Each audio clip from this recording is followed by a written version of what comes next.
So good afternoon, everyone. Thanks so much for joining us. I just want to confirm before we get started that you can hear me. So if you're having any issues with audio, now's the time to let us know.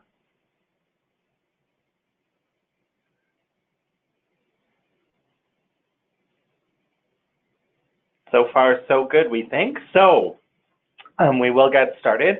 Good afternoon. My name is Trevor Buttrum. I'm the Manager of Career Connections here at the Insurance Institute of Canada. I'm here today to really share with you some insights based on our research and some of the tools that we've developed around building your brand and your career. And I'm also really excited that this is one of our first interactive panel conversations that we've had a part of this series with the CIP Society member benefit webinars. So I'm joined by Brad Neal and Chelsea Smyth from the Insurance Institute of Canada, and we'll meet them a little bit later in this session, and we'll have the chance to get your questions answered, as well as hear some insights from their backgrounds, expertise, and careers. So know that today is really designed to be interactive, engaging, and hopefully give you some tools and resources that you can use in managing your own career. It is National Education Month, so we're really pleased to be celebrating that as well. It is coming to a close at the end of the month, but hopefully you've had a chance to engage our meme competition, as well as check out some of the really great resources that we've had throughout the month, and maybe even had an institute visit at your office.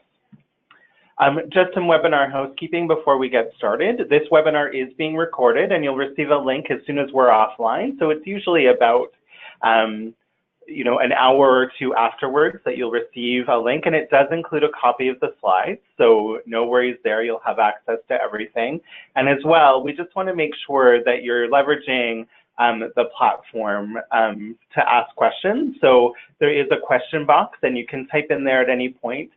We certainly will have time at the end of the session, but if something pops up for you and you're really curious and can't wait, please don't hesitate to type it in there, and we'll do our best to get to it as we move through the session. So really looking forward to the conversation. Before we get started in terms of our formal agenda and some of the more juicy content, wanted to get to know you a little bit. So we're going to be asking you a series of poll questions. And so I'm going to start the first one now. And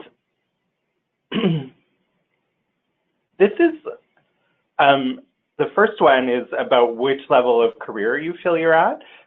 So I'm just going to share a series of definitions. Need this to come back. Talking about your career phase. So taking a look at being, whether you're new to your role or transitioning into a new role. So that would be the foundation stage. Whether you're somebody who considers that you're at a building phase, so working within a defined scope and parameters within your role. So perhaps with the supervision or help of a team lead, for example. Enhancing, you've got a little bit more autonomy. Maybe you're consulting and informing the work of others. Or perhaps you're at mastery, which is working outside of a defined scope, meaning that you're an individual who has a great deal of autonomy. You have the opportunity perhaps to supervise or engage in the work of others. And also maybe you're viewed as a subject matter expert. So I'm just going to ask that first question now. So which level you identify with. And so I'll leave that open for a couple of seconds here while you chime in and let us know so that we have a good sense of where you're at. So it looks like that we have a pretty great mix on the line today. 12% of you are in mastery, 39% enhancing, and 47% in building. And about 2% of you are in that foundational stage or new to your role. So we'll keep that in mind as we move through the presentation, and I'm just going to share those results so that you can get a feel for your colleagues who have joined us on the line. Great. We have one other question for you as well,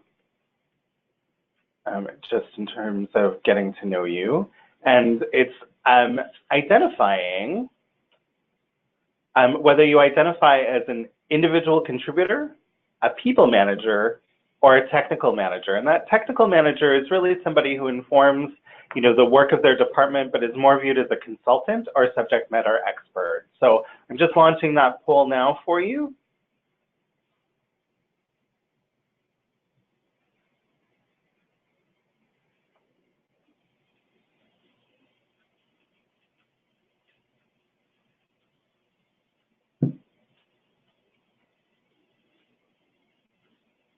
Great.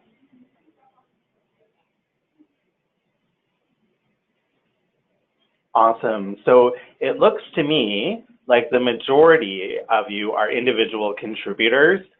So 68%, 17% of you identify as a people manager, and 15% in that subject matter expertise or consultant role as a technical manager. So again, a really neat cross-section on the line with us today. We've got one more just to keep you warmed up on this cold and snowy day here in Toronto. But just give us a sense of your career sort of area of expertise. So whether you are a broker, an underwriter, an adjuster, a risk manager, or whether or not you see yourself in sort of one of those other categories that might be out there within the sector. And if you are identifying as something other than those main roles, maybe you could just type that into the question box and let us know some of the other roles that might be on the line with us today.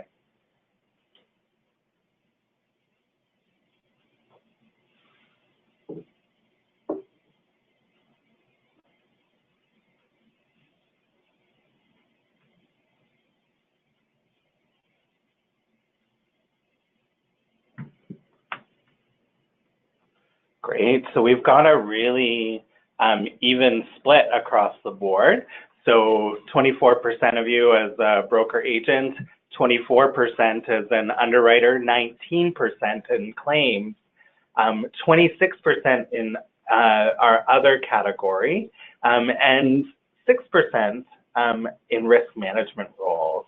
So we're seeing some operations management, some areas in brand education, maybe that business development role, and as well facilitation and training. So again, really representative of that cross-section of the industry. And so hopefully you'll find all of this informative and useful and applicable within each of your contexts.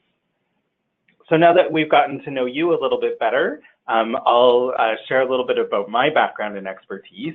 I'm a manager of the Career Connections program and also key contributor to the My Career resources here at the Insurance Institute.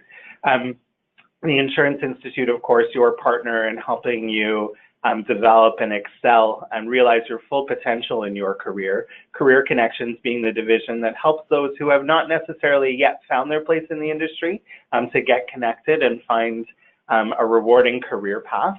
And the My Career resource is really designed to help you, now that you're a part of the industry, some of you for long tenured professionals, having the opportunity to enhance and build your career and take you exactly where you want to go in terms of your career journey. From my background and expertise, I'm a career counselor by designation, and so have been working for the last 15 years in helping individuals to realize sort of where they can apply their skills, their experience, their education in meaningful work. So that's been focused on working with students, internationally educated professionals, career changers, and now in a professional context here at the Insurance Institute, where I've spent the last 9 years or so in various roles within the Career Connections team. So that's really the angle and the lens that I come to this conversation. So hopefully that's coming through, that it's something that I'm pretty passionate about and excited about. So wanted to give you today an introduction to career branding and why it's so important to your career and how you're able to build your brand and manage that effectively. And so we'll also round out the conversation today with our panel discussion. So we'll get into the nitty-gritty and knee-deep in terms of their career paths as well. Before we get sort of further into the conversation, I think it's really important to recognize that overall insurance professionals identify as pretty engaged. So these numbers are from our latest round of demographic research in 2018. And so what we what we've learned from you is that 97% feel that they contribute to their company's success. You're excited by the work that you get to do each and every day, and you feel that there's a clear link between the work that you do and your company's objectives. That's actually a pretty fantastic starting point for many in terms of being able to manage and grow your career. If you feel like you're connected to and engaged in the work each and every day, you can start to see the potential and the possibility of how you might be able to navigate and to be able to move into different areas of influence. And so I think that that's a pretty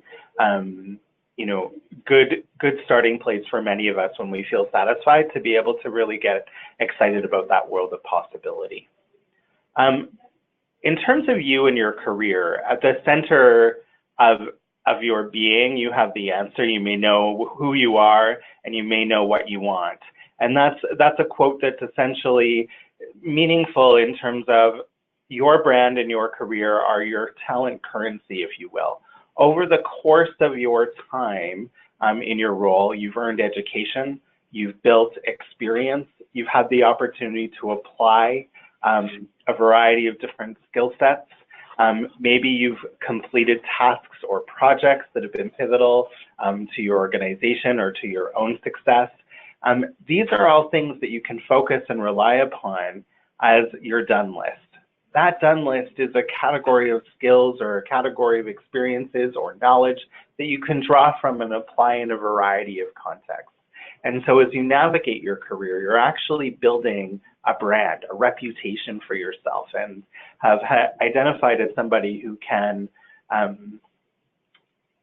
do it when you're called upon, do what you say you will, problem solve, be a customer service professional, be somebody who can take it to the next level, who can innovate. However you define yourself and however you have sort of positioned yourself within your organization, know that that brand is important. It's something that you can, that will be an identifier amongst management, amongst leaders, amongst your customers, amongst your stakeholders, and can be some of your best and most effective currency in terms of taking the next steps of your career path. So what's a little bit about the theory and the background and the expertise around what are experts saying around career branding?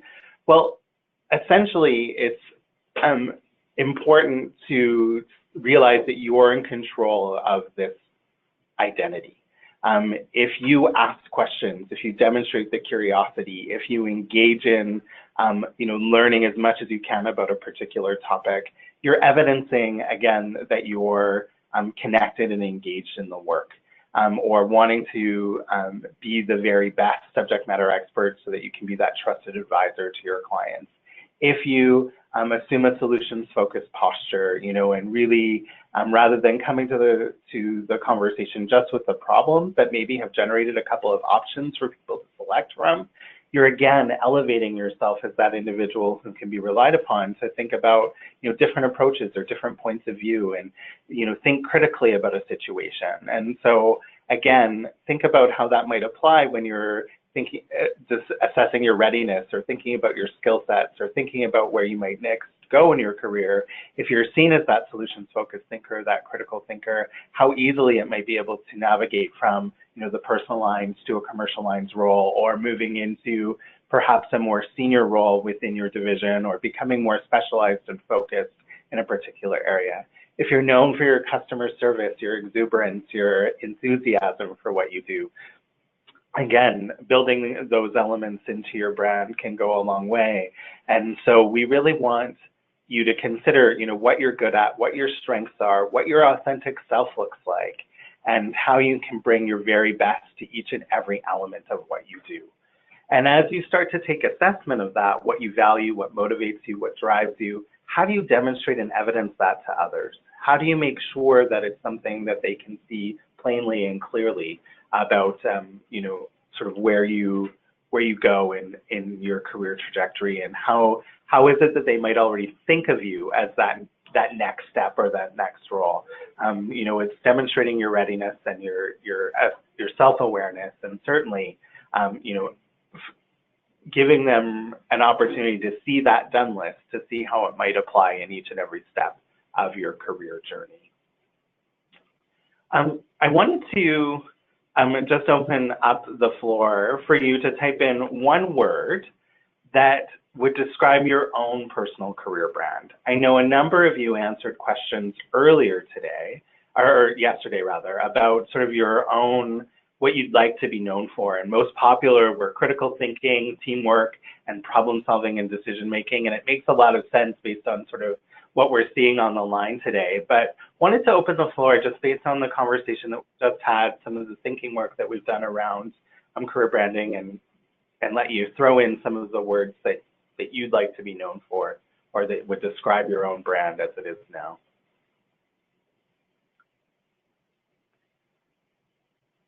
So educator, we're seeing people who are focused on customer service, certainly integrity, innovation, which is really exciting to see, particularly in this time of change as roles evolve and shift. Technology becomes more prominent. How do you stay on top of that? How do you also become maybe a leading edge in that discussion? Certainly trusted, driven. These are all excellent ways to think about your brand. And if you can get it down to a few key words, these are the things that I want to be known for.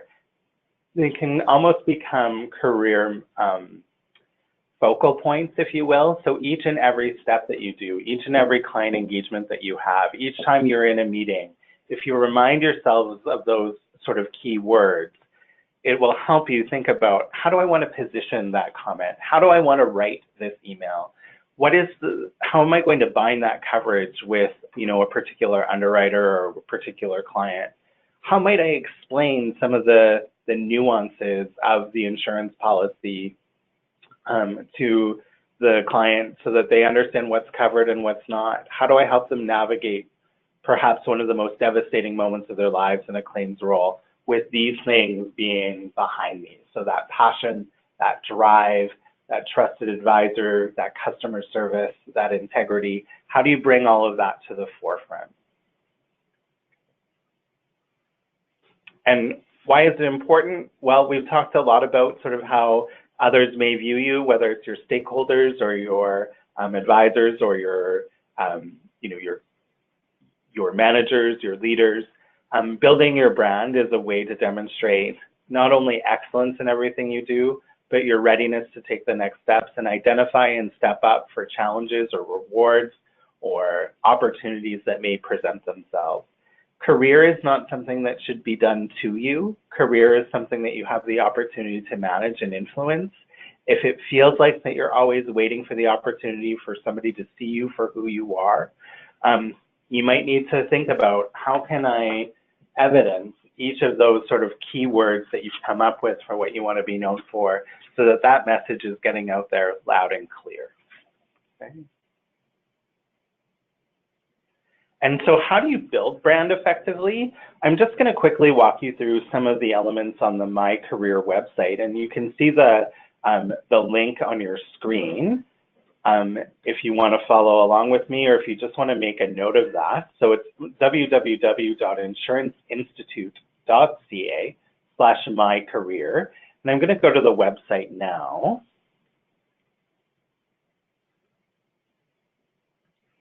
And so I'm on the My Career page. And when you land on the home page, one of the first things that you're going to want to check out, just based on evidencing your career path and where we're at, is just taking a look at the career maps. And each of you identified sort of an area or core sort of position that you're in right now within your organization. And you're going to want to take a look at the one that you identify most closely with.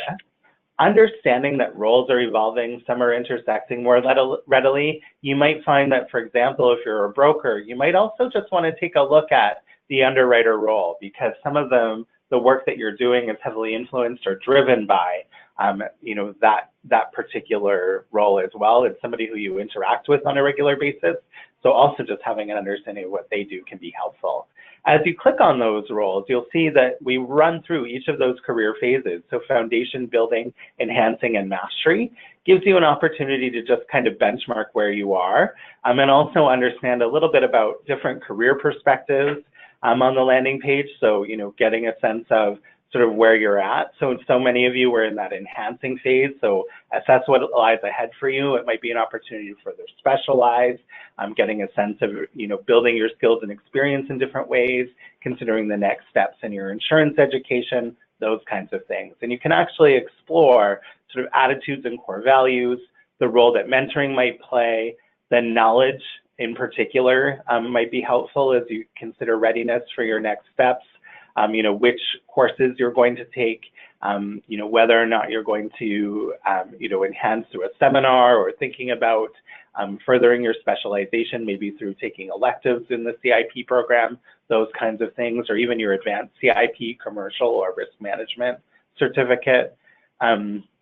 Also taking a look at your skills and experiences, you can kind of get a sense of some of the key things that you're engaging in each and every day in your work, and how do they fit into that overall brand model that you've set for yourself? How can you demonstrate, your education? How can you, and knowledge base in, some of the interaction that you have with your key accounts, or thinking about, those customer service skills. How do you evidence those and demonstrate that you're committed to service excellence every step of the way in some of your core responsibilities and duties? Okay. You can also take a look at leadership competency, industry engagement, so how to get connected and how to maybe grow your skills both on and off the job through volunteer work or through being a part of, an industry association or a council, maybe being an ambassador with the Career Connections program. Lots of different ways to kind of get involved and continue to grow your skill set. There are downloadable summaries as well as full career path charts, things that you can use and reference. These can be particularly helpful to you in having conversations with your leader, or with even colleagues about sort of your career path, being able to evidence to them a little bit about where you are, maybe some experiences that you'd like to have, and how you can continue to enhance and shape the direction of your career. The other piece that I just want to show you very quickly is education pathways. So if you have questions about what to take when, this section of the site is particularly useful in terms of giving you a map of when you might take particular offerings of the Insurance Institute, whether it's our continuing education pieces or our core certificate and designation programs. You can learn more about them as well as even just explore how they might apply to a particular career path just by clicking on some of the core points. The other section that we'll just walk through and kind of give you an idea of is how you can, I mentioned some of the things about, taking some stock and how you can self-assess and maybe even determine some focal points for your continued development. So taking a look at your, your skills and experience. There's an assessment tool that you can actually download. There's even a tip sheet for ways that you can grow your skill set. So I'll just show you the assessment tool. I'm pulling it up now. It quickly downloads. It's a PDF that you can actually print, but it gives you a sense of, so where are you at with your skills and competencies? So what are some of the things that you might be particularly good at? How does it fit within your current role? And how important is it within each of the roles that you fill within your organization right now? And also giving you a sense opportunity for further reflection, so the chance to sort of reflect on, like, are there examples of how you can evidence that this is a particular skill set for you? Do you identify any disparity between where your skills need to be and where you want them to be, where they currently are? What actions will you take to further develop them? And again, can really inform the conversations that you're having with managers and HR in terms of the next steps that you might be taking in terms of your career. And also just in terms of, taking stock, do these skills fit with the career brand that I want to put out there for myself? Okay, just that alignment. Taking a look at, career motivators, your knowledge, your mentoring relationships, even leadership competency. A number of you have identified that, this may be a spot where you see yourself going in your career.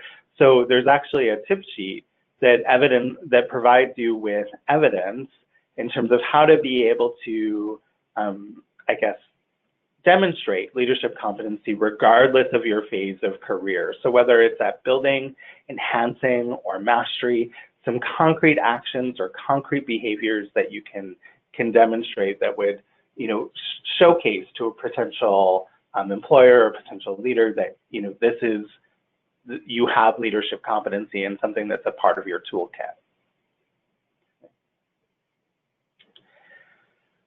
Finally, sometimes the best way that we can identify, career brand or kind of get a feel for what we should be thinking about or what our next steps might be is just hearing from voices of experience. And so there are a number of videos and fireside chats that you can check out, whether it's career stories of particular journeys that professionals have been on, or, talking about a particular mentor, a particular experience, or a particular course that they've taken, just giving you an understanding of different aspects of others' careers might help you inform and shape what you want out of your own career brand and your own career journey.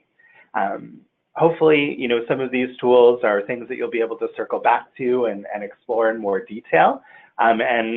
Just wanted to sort of conclude with that, no matter what your experience is, no matter what your background is, the insurance industry really does have an inclusive and wonderful community.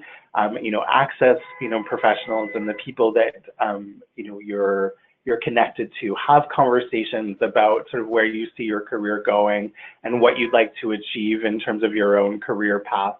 And really recognize that you're in control. You're able to, influence the future. This is your career. It's for you to have.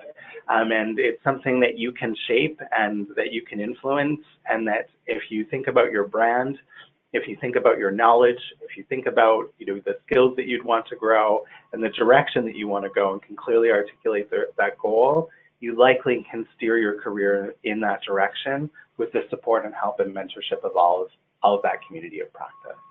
Okay. So we've had a little bit of conversation about, your career brand and how you build it and why it's important. I did want to continue that dialogue with my two guests today. So Brad Neal and Chelsea Smyth are here to share their expertise and their insights in terms of how they've leveraged their career brand over the course of their careers, and steps and things that you can do to continue to influence your own career brand and your own career journey, and also just answer questions that may be coming in from the floor. So Brad Neal, the Vice President of Business Development and Strategic Partnerships here at the Institute. I'll turn things over to you first if you would like to introduce yourself and just share a little bit about your journey. Okay, thanks, Trevor. I would fall into the cohort of people who fell into the insurance industry. I didn't grow up dreaming of being an underwriter. In fact, I wanted to be a foreign exchange trader, and I was working for a investment banking firm.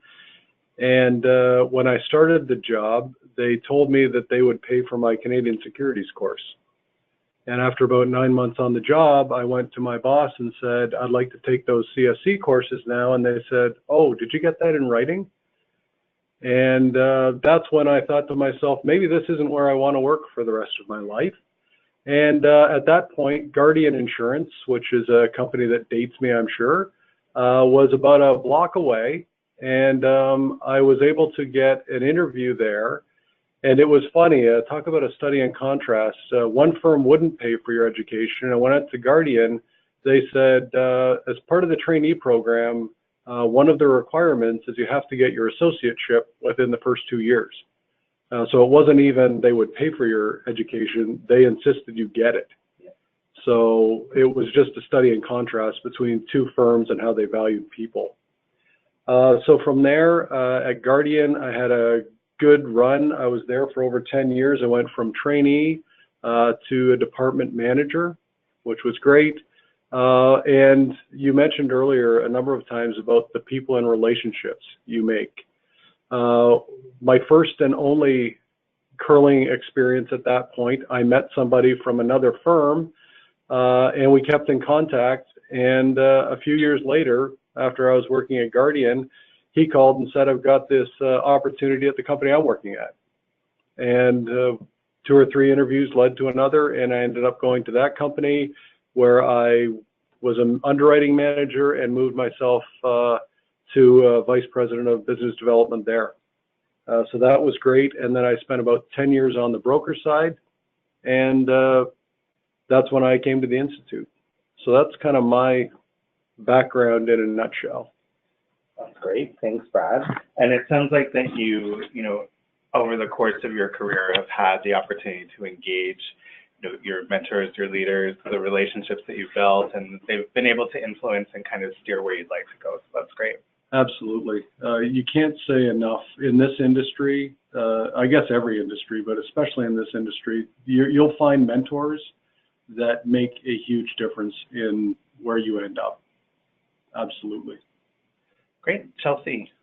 Good. So like Brad, and probably like some of you on the call, I really started my career in the industry when I fell into insurance. I started at a brokerage where I was managing some clerical duties, filing and answering the phone. I quickly identified that the industry had a lot to offer, and it really was where I wanted to invest my career. So under the direction and mentorship of the broker principal, I obtained my broker's level 1 license. Through this process, the education really helped to develop the required competencies of the role of an insurance broker. After the successful completion of a licensing exam and receiving my license from Revo, license in hand, I started my journey as an insurance broker, involved primarily in personal lines, home and auto, sales and service. Through this stage of my career, I learned the importance of growing your networking base, similar to Brad, and the opportunity to develop your skill set through volunteer roles throughout the industry. As I developed skills and grew in my role, I transitioned into a leadership position within the brokerage. With a small organization, I wore many hats over the years. Having such a wide breadth of responsibility really demonstrated gaps in knowledge and the necessity to reach out to education offerings related to my day-to-day challenges. Education helps strengthen my knowledge and ability to perform on the job with rapid growth and skill development required to keep up with the pace of change. Concurrently holding positions of increasing responsibility with our industry association accelerated the personal growth required to perform at the brokerage. The connections I made within the industry have really proven invaluable, and I continue to rely on these connections today for expertise and guidance.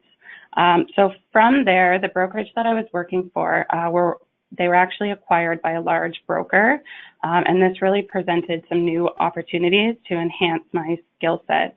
So I held a number of leadership roles throughout my 5 years of employment with the brokerage, and professional development opportunities were provided through global development programs. These were all sponsored by an individual in the organization who wisely promoted my career within the company, as well as provided exposure for me outside the scope of my role through project work. So a key learning from this experience is really the importance of mentorship. During the early stages of your career, these individuals really help to shape and guide my career and help promote my abilities, and also a real willingness to stretch outside of my comfort zone through each of these stages. So it was at that point when I joined the Institute in the hopes of assisting others in their career development, really on a broader scope than I was currently involved in my leadership role within the organization.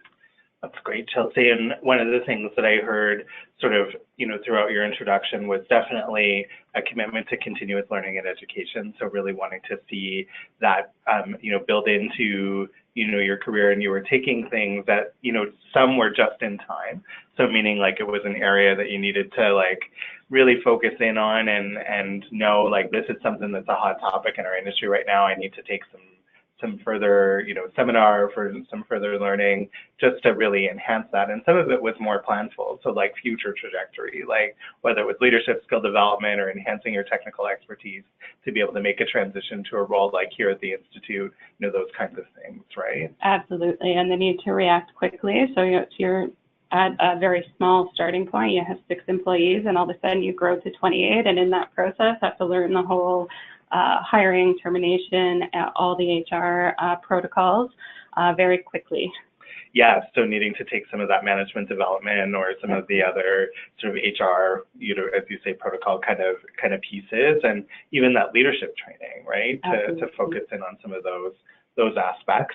The other that I heard was, and I heard from you as well, Brad, was reliance on a network of expertise, right? And recognizing that sometimes in this industry, you might have the background and technical knowledge, but it's so helpful just to be able to bounce the ideas off of someone or be able to engage them in some of the, finer nitty gritty and the I guess, mentorship points that, might be able to just give you a different perspective or a different insight on to handle a particular challenge or risk. Yeah, and Chelsea mentioned the Broker Association. When I was on the broker side, I was fortunate enough to be president of a local IBAO chapter. Yep. And in that regard, I mean, the broker community competes with each other, but there's a lot of great sharing of ideas and information to move things forward. Absolutely. In my experience with Career Connections, we do a lot of work with various industry associations. So the OIAA as well, the Ontario Insurance Adjusters Association, CICMA, the individuals who come together and, there's an issue on the table, everyone kind of weighs in or offers thought leadership, or whether it's in trade media or in, engaging each other one-to-one.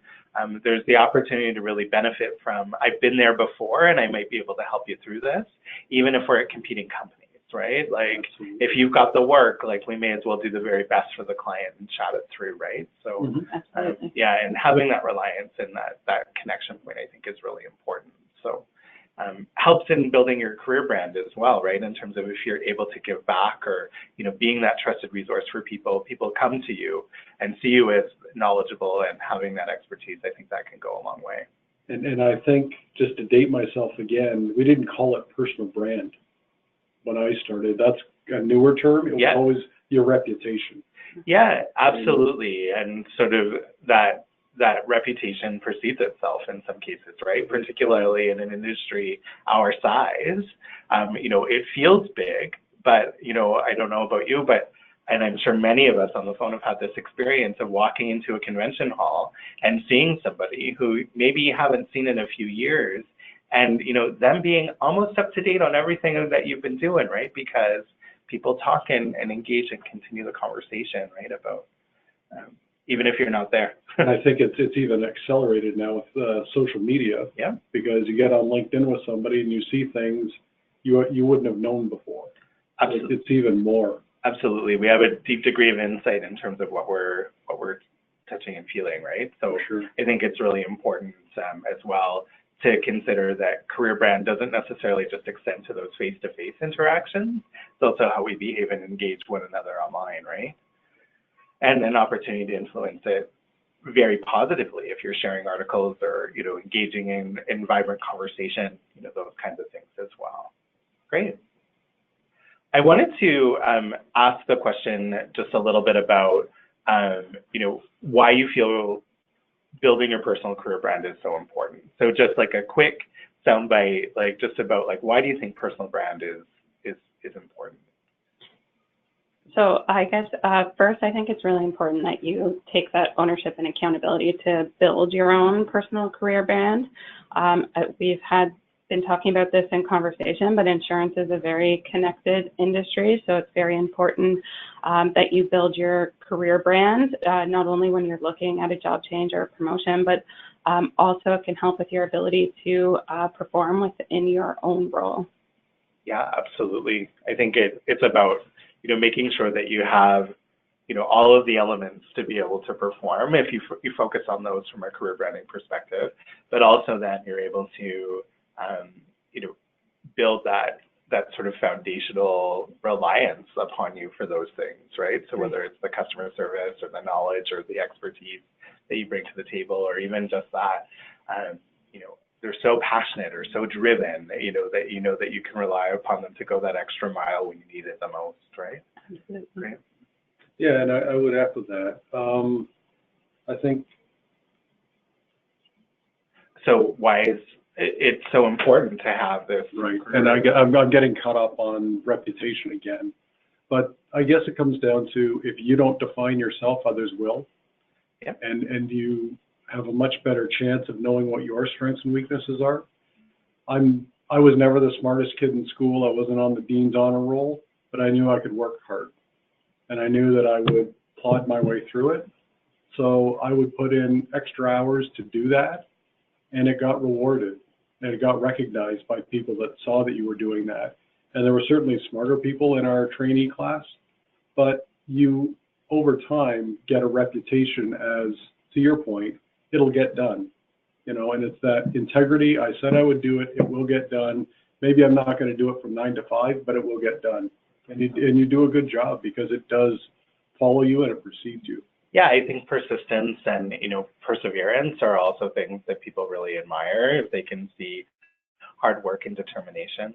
Normally, we can identify that should pay off, right? If it all, just kind of falls into place and seems so easy, it's important to then maybe sometimes show your work, like ask questions, demonstrate that you don't know it all, rely on the people who may have more experience or more miles to be able to show you, maybe different ways of thinking about it, and, not just wanting to be that flash in the pan, but that reliable, steady kind of go-to that people can really know that they can rely upon.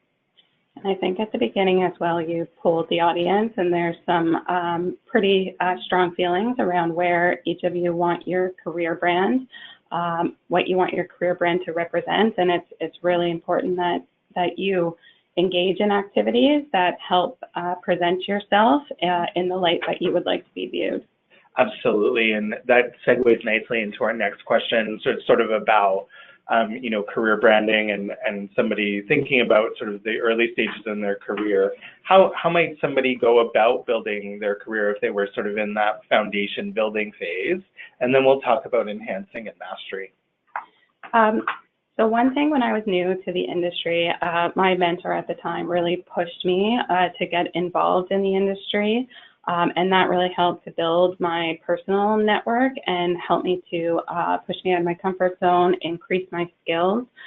There's a lot of volunteer opportunities out there that can help establish you as a leader in the industry, a subject matter expert.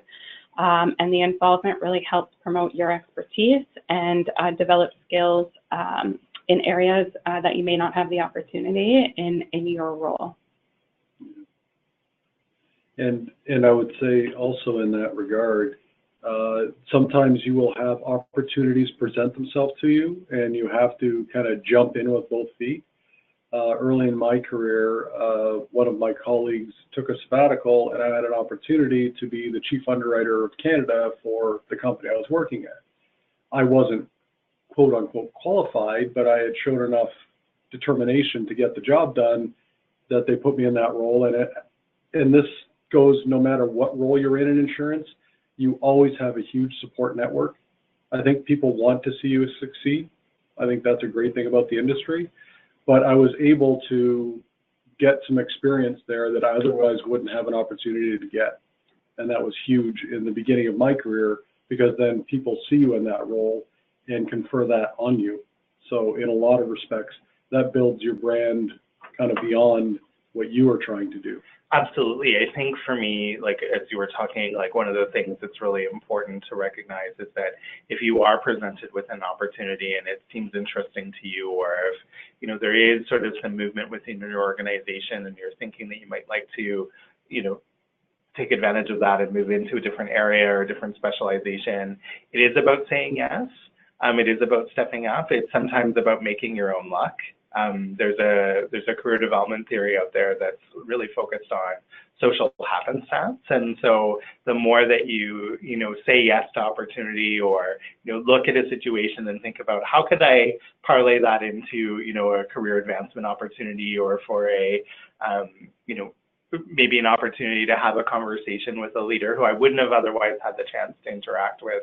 How might I get in front of them and use that opportunity to its fullest advantage, not to boast and shamelessly self-promote, but to have the conversation to express your interest and learn more about that opportunity. There's a really fine line between the two, but it's important that they realize, A, that you're interested, B, that you have a little bit of experience that might apply here, because not everybody can see it all the time. And the other is having a conversation and, about that you've been self-aware enough to recognize this is something that might be a stretch for you, but here's how you fit in, right? And when you say boasting and being self-aware, I was in abject fear. I'll be honest with you. I felt I was in way over my head, and you really had to rely on the people like your boss who had that knowledge, because I thought it was a great opportunity, and yeah, I'll try it. But I was scared, skinny, doing it, because all of a sudden you're at a level that is going to push you. Yeah, and sometimes it's about pushing those boundaries and stepping outside of your comfort zone. I know for both of you today, this is something that's an opportunity to share your insights and expertise, but also both of you have been in positions over the course of your career where you have felt a little bit nervous or intimidated by something, right? And so it's saying yes and seizing those opportunities and moving it forward. Certainly, I know one of the best pieces of advice that I ever got from a mentor was to realize that you've had more bad days than good days, likely, in your career, and that doesn't necessarily mean bad from a standpoint that things went terribly wrong, but it means that you probably encountered problems. It doesn't all run smoothly. You probably encountered bumps along the road, but you reflect back on it as positive because you got through it, and because you relied upon relationships. You asked questions. You leveraged your team. You were supportive to one another. You were solutions focused. You found something that made it work for a particular client. And so people looking in might think, wow, you deal with a lot of fires and problems, and you're like, no, I'm just doing my job. Yeah. Right, and that's what the insurance industry is all about. And so I think the more that we focus on what we've navigated through and be mindful of that we probably have the expertise and experience. We just need to name it, and we need to look at that list and really focus on it, as that's going to be what propels us forward, right? So, yeah. One question that came in from our participants today was just a little bit around examples of volunteer opportunities and industry engagement. And so before I get to the experienced professional, maybe we could just leap in there and give a couple of the concrete examples of ways that you can volunteer and engage. So I'll give some examples from an institute perspective. Yeah, that would be great. What we have to offer here. So I know Trevor did mention around Career Connections Ambassador. At a local level, it really gives an opportunity to attend events and get connected with fellow colleagues in the industry. Yeah, share your career story, answer the questions of the next generation of talent, all really good stuff. Absolutely. Seminar facilitator or CIP instructor is a fantastic opportunity to mentor and influence. You can share your expertise as well as hone your own presentation skills. Council or committee, so this is where, from my personal experience, volunteering with an industry association, where I was able to work within higher levels of leadership. So from our perspective, council and committee, it really gives that management experience if you aren't currently in a leadership role, and prepares you for management in any organization. Board work is something that can help you think more strategically and take you out of your day-to-day role to provide thought leadership to another organization. And as a representative of your industry, you will help to shape educational offerings in response to the needs identified through your day-to-day work. Yeah, absolutely. When I think back to my career, it's often the volunteer opportunities or the things that I've had the chance to do outside of the day-to-day that sometimes have provided me with different insights or expertise that have prepared me for, the next step in my day job, right? So, for example, you mentioned being on a council or a committee, being able to maybe manage a budget, maybe influence some of the like strategic direction of an organization, being able to touch point on, maybe even the hiring process if there's an ED or paid staff as a part of that work, overseeing a local manager's office and piece if you're the president of that council. Like, I think there are so many different opportunities. Certainly the instructional piece, stepping up and having a conversation with your local institute about whether or not they have a need for instructors or seminar leaders, or even being a panelist at symposium or being a part of the different events, really ways that you can kind of get engaged, not always just in front, but also sometimes behind the scenes as well. Okay. And I would agree that I've had the opportunity to work and do some volunteer work in the community on the broker side. At Christmas time, going to food banks, things like that, where you actually have an opportunity to give back. And it's great because not only do you meet, you're doing something that's good for the community, no question, but you meet like-minded individuals, and it expands your circle of friends. Yep. And it's the 6 degrees of separation, especially when you're on the broker side. Somebody knows somebody who knows somebody. It says, oh, Trevor was at the food bank and he was helping us do whatever. That may be something that builds your personal brand you're not even aware of. Right? And yeah, absolutely. And, connecting with underwriters that, whether it's an insurance cancer crusade or being a part of, the Starlight Gala or whatever the case may be, you have the chance to sort of, engage and network with professionals in so many different contexts. It can help build business. It can also help, even build career opportunity or build that mentorship relationship that you might not even realize could be there. So I just wanted to make sure that we're leaving some ample time. So I am going to move on to our next question, just about the role that knowledge and education has played in building your career and brand, and maybe some advice and expertise for those on the line who might be a little bit more seasoned in their career. So looking beyond the CIP, what are some of the things that we might be able to think about, and how might it play a role in demonstrating our career branding? Okay.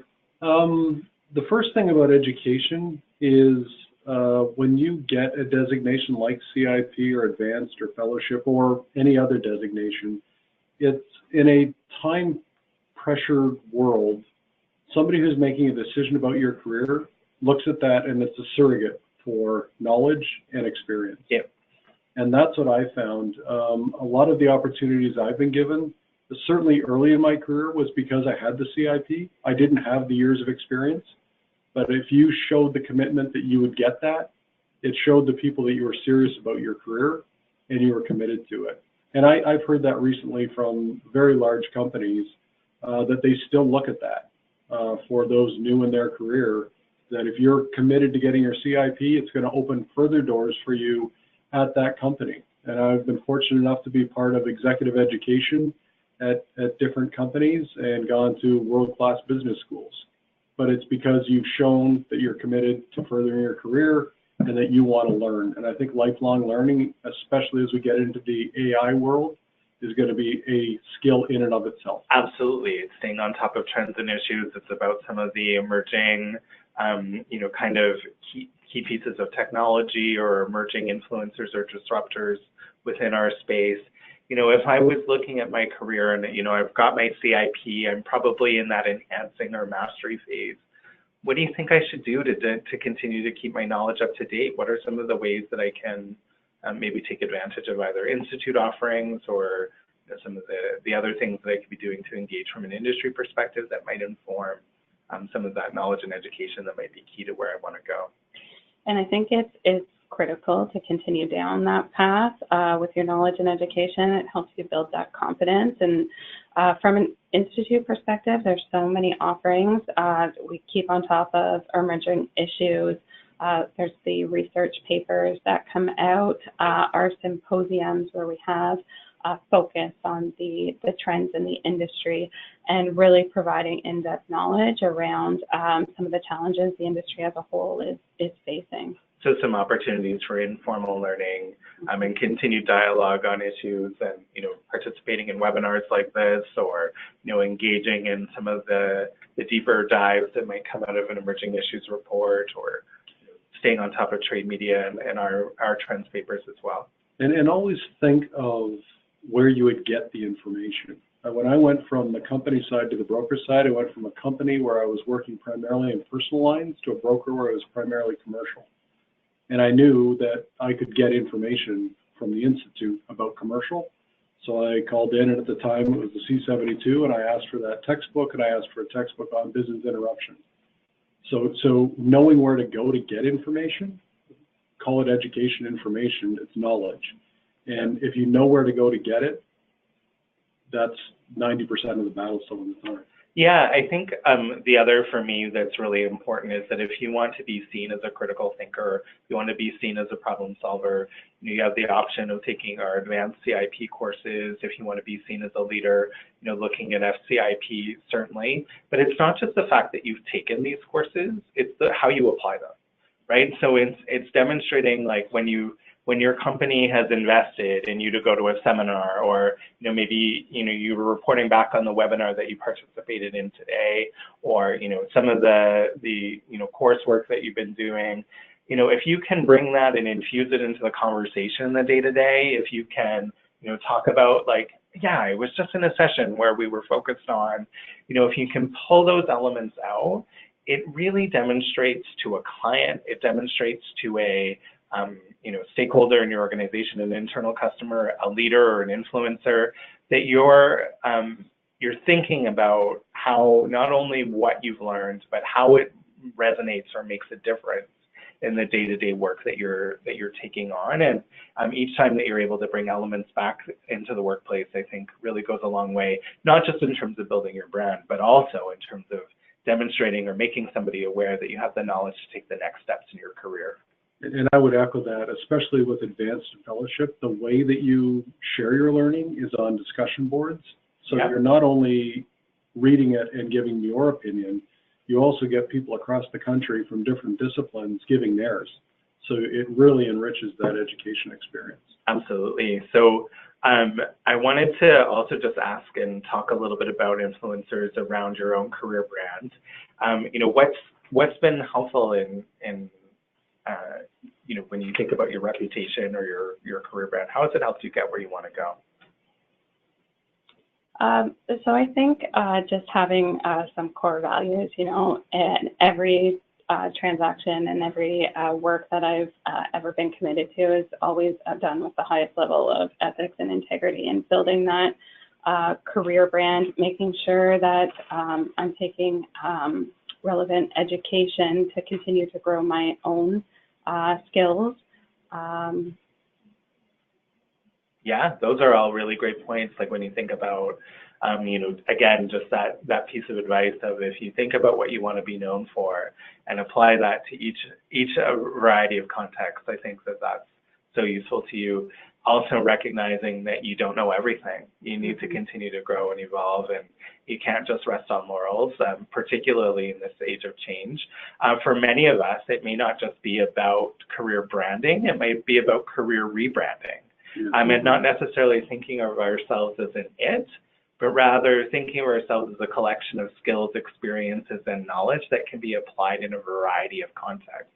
So, for the brokers on the line who sometimes feel like that they've really become underwriters, there is, elements of maybe recognizing that the brokering space has really become more about assessing, understanding the risk that's being, put forward, making sure that the underwriters fully grasp and understand what it is that's going to be involved here and the types of coverages that they might be able to apply or put into place. That information gathering piece maybe not necessarily has been the part of the traditional role of the broker, but I think it's a part of informing the strategy, and you've become more strategic and putting a plan into place versus just responding to the one-off product or placement. Less of a transaction, more of a strategy for that individual or that business. Yeah, fair to say? I would agree with that. Yeah, for sure, especially as technology becomes more and more prevalent. It's doing a lot of those repetitive tasks that we used to do ourselves. Yeah. And now you're being asked to deal with higher level problems because the computer is spitting out something that's saying, I've done all this work for you. now deal with this. It's the complexity, right? Yeah. And so for those of us who maybe have more miles logged, we've probably seen more of that complexity, and being that advisor to those who maybe have not seen it before. Stepping up and being a bit of a mentor or an informal consultant to your peers might be a great way to, demonstrate that even if the technology is evolving, you need to embrace it, but maybe they can help you with that piece if you help inform some of the more insurance technical or insurance sort of, haven't seen this before kind of questions that might come forward, right? Just getting back to your mentor question, I just wanted to kind of bring that back to something about the personal brand. Personal brand isn't something, you would know more about it than I would, but it's not something that you sometimes think about building. Yep. It's something that you know in yourself. I had a situation early in my career where a boss asked me to do something that I would not be allowed to do for a client. And it was writing somebody with an impaired, but they wanted it done for this person. And I declined to do it. And at first I thought they were just testing to see if I would. So I said no. They came back the next day and said they wanted it done. I still said no. My boss was away at the time. When they got back, they called me in, went up one side and down the other.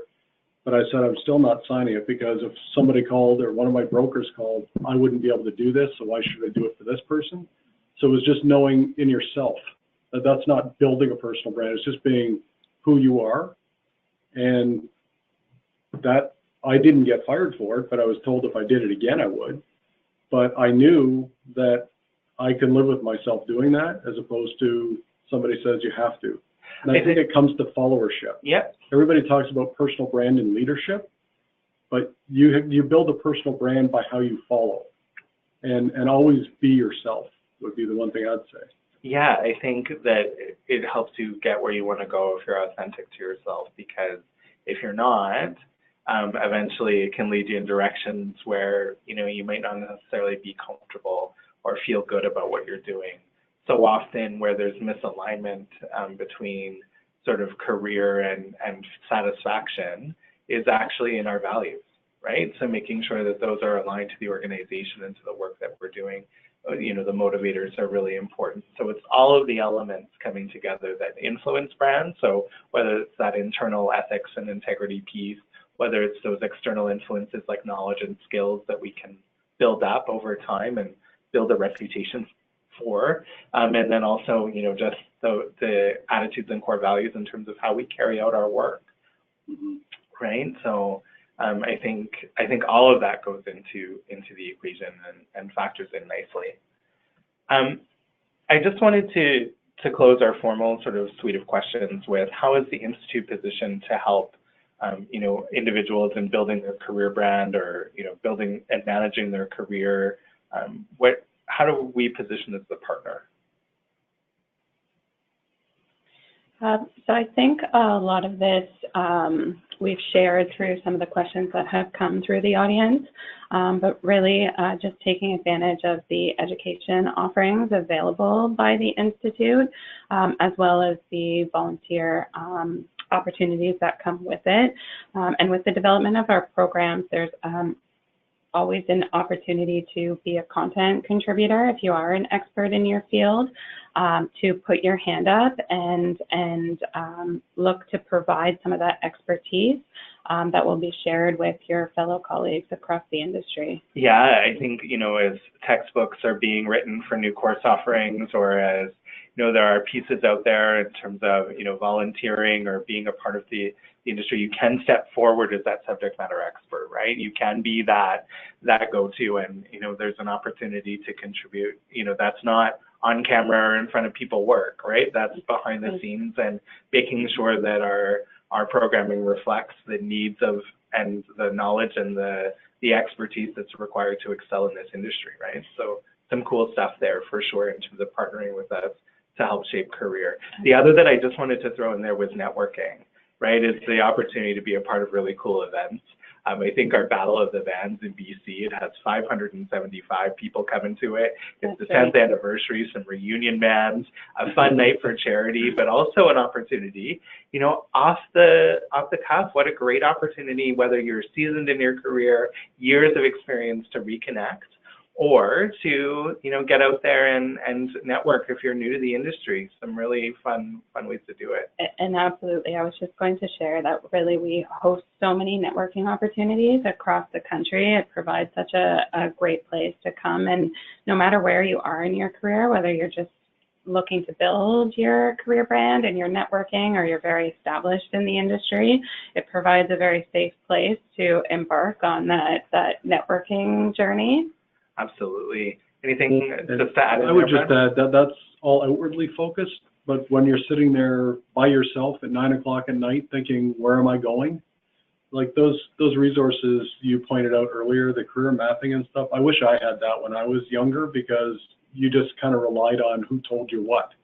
But it's laid out nicely there for somebody to go and look for themselves and kind of think, this is where I'd like to go, and to get there, I'd kind of need to know this. And the nice part about them too, Brad, is that they're resources that can be just in time. So if you're thinking about your performance appraisal, or that career conversation that you're going to have with your manager, you can go and you can take that skills assessment, or take a look at the leadership competencies and the demonstrable behaviors, or just a look at the career map and some of the skills and experiences, and think about, yeah, I've got that. These are the things that I'm looking to do, or this is the work that I'd like to get more engaged in, or this is the specialization that I'd like to pursue, right? It can help inform those dialogues and conversations. It doesn't have to be just sort of this daunting go-to once a year kind of resource. It can be for any point of your career journey. The other that I find it really useful for is when that September itch comes around, so that I should take new courses because we've been programmed, right? September, it's time to go back to school, and you're thinking about, what should I learn? Just taking a look at the Institute offerings and thinking about which one can I sign up for, and to feed that, and knowing that there are now even courses that I can just take to get a little taste of something, right? If it's the business acumen, or taking, one of the commercial courses, or just taking an element of the risk management certificate. I don't necessarily need to commit right away that I'm enrolled in the program. I can just get the element and figure out whether or not it's informing my practice right now. And if I decide to take the next one, then I know that I have something to work towards too. It's a little bit of a goal, right? But you can take them when you need them. And I think that that's really, really kind of exciting. So many flexible options right now. There are some questions from the floor, and that's definitely where I want to head next. Is if you have a question, please chat it, or put it into the chat box. One of the first questions that I just wanted to throw your way was, what do you think makes a good mentor? So if somebody's considering becoming a mentor, or if they're thinking about how, identifying one, what do you think makes a good mentor?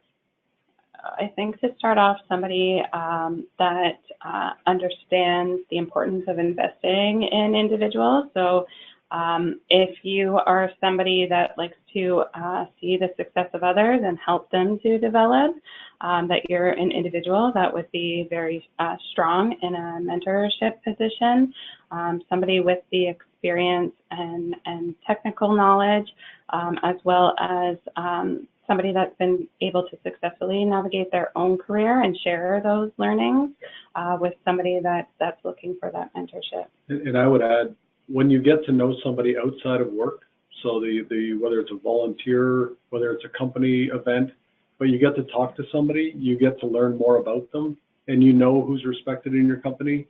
So you get a chance to see people that are like you, and you can kind of align with those folks. And oftentimes, my first mentor, it was just, I went to him at one point because I knew I could talk to him and just say, I don't know if I can do this much longer. And he's like, just hold on. You're going to see, if you keep doing this, you're going to get to the management level and life will change. And he was right. And I owe where I am today to him because he, kept telling me, hold on. Gave you that little bit of encouragement. Exactly. I think also too, I encourage people, like when they think about what makes a good mentor, it is that listener, right? It's that somebody who doesn't necessarily just want to tell you what they think, but is really trying to understand why you think what you do, right? Like, what is it that's influencing you? What is it, they ask those open-ended questions. They're a really active listener. They're reflecting back and not just telling you what you should do, but what you could do in that situation. So some of the options and talking about choices and leaving the decision in your hands, I think is often, what I would look to for a mentor is just sounding off some ideas and giving some opportunity to consider the options carefully and move forward with my best plan, right? And the other thing, when you have been around for a few years, it's when you see leadership, you always see it. You know what it looks like. Yeah. And if you've been around long enough, you can see that and know who to align yourself with. Absolutely. And sometimes I also challenge people to find mentors who are a little bit outside of their comfort zone. Maybe there's a bite-sized piece. It doesn't have to be whole career, whole management. Yeah. It might be that they're a really good producer, or it might be that they're a really sound, underwriter in this particular technical area. Like, you might just ask a couple of questions, that 15-minute chat that could go a really long way in terms of just giving you a little bit of what gave you that insight or that instinct, or, where could I go to, acquire a little bit of that information and expertise, right? And I just echo that. I've had a number of mentors over the course of my career, and at one point I actually did choose somebody as my mentor with a very different leadership style than I had to help push me and look at the benefits of a different style and how I could incorporate that in certain areas to help develop my own. Absolutely. The Institute has also put together a great suite of resources called Mentoring Advantage.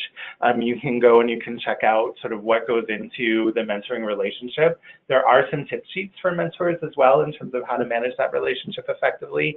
If you're thinking about becoming a mentor, if you're, a mentee, how to seek out a mentor who's going to help you achieve your goals and objectives.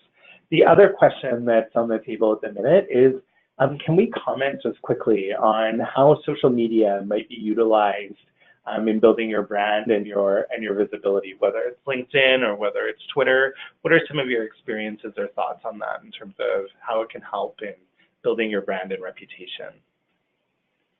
I've found a lot of people that I'm linked in with, I've met at conferences, and they were subject matter experts.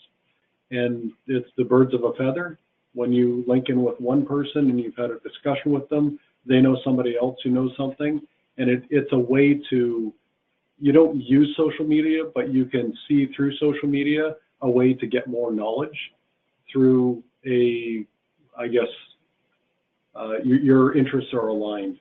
Yep. More than anything. And I think it's the content that you share can influence, how people view or understand you as a worker. So for me, I know it's really important to share articles on leadership, engagement, things that are kind of on my thought radar screen around career. I know that those things help, define my brand and my reputation. And I would imagine for insurance professionals, you'd want to share, about how to handle a particular risk or articles that are influencing trade media or your area of specialization, so that you can demonstrate to a client or even internally within your organization that you're truly a subject matter expert and keeping abreast of what's happening in that space. I think it's also a great place to share, like when you're engaging and learning. If you're attending a conference, maybe just sharing a couple of key quotes or insights, or if you're at a seminar, some of the key takeaways and things that you thought might be particularly relevant from a session, right? Just giving the opportunity to benefit from and adding value to the experience, right? For sure. Great. Any other questions? I have one for you if you'd like to just chat into the box, into the questions box quickly, maybe just provide us with a little bit of insight. Was this helpful? Was this engaging? Was this what you hoped for today? Any sort of comments on the content that you've heard, please share those with us. We'd love to hear your feedback. I just wanted to summarize our key takeaways. So, building your brand is really important. It's something that you can have the opportunity to engage in and to influence and really help to build your reputation and your alignment to being successful in your work. I also think that your career is not something that's being done to you. You actually have the opportunity to steer it in the direction that you want to go. You can build your career in a really effective way by taking advantage of the My Career resources, continuing to engage in your professional development, continue to ask questions and have meaningful conversations with your managers and leaders, volunteer, step up for opportunities when they present themselves. Certainly the key contributors to our conversation today, Brad and Chelsea, have lots of examples of ways that you're able to leverage your career brand, take advantage of the opportunities, keep your learning happening, and engage across the board. So thank you so much for being a part of today. A huge thank you to both of you. Please stay in contact with us. You'll get our contact information on our slides, link in with us, and continue the conversation. Those links that we've been mentioning, so My Career, the Mentoring Advantage, and Career Connections, if you want to learn more information, you can head to those sections of the site, and you can take advantage of those tools and resources in the next steps, and hopefully what you'll do to take the enter the next phase of your career. That's all for us. Thank you.